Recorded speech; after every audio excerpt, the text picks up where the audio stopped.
galatoomii.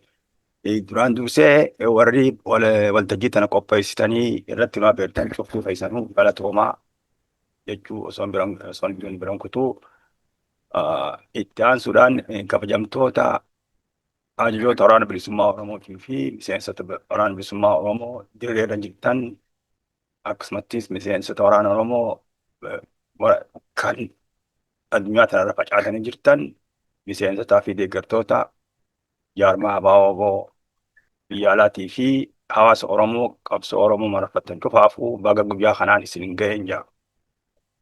Guyyaan kun ayyaana dachaa lama qabaa. Tokkicha kaduraa seeninsa bara haaraatii katti aanu guddaan ammoo guyyaa waraanni bilisummaa Oromoo irbuu ittiin seenu.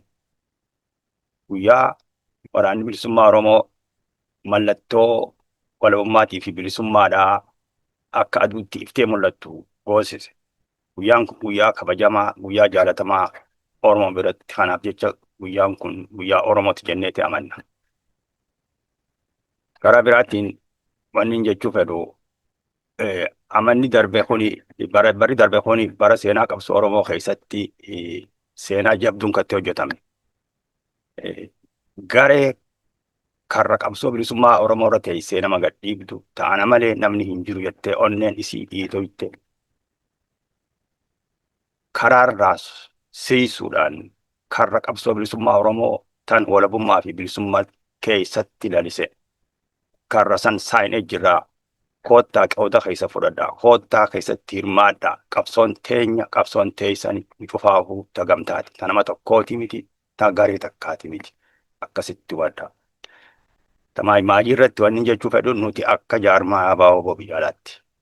Mul'anni keenya bilisummaa Oromootii fi walabummaa Oromiyaa kan dhaabbanneef Oromoo fi Oromiyaa kan qajeelfamaa fi ajajarraa fudhannu waraana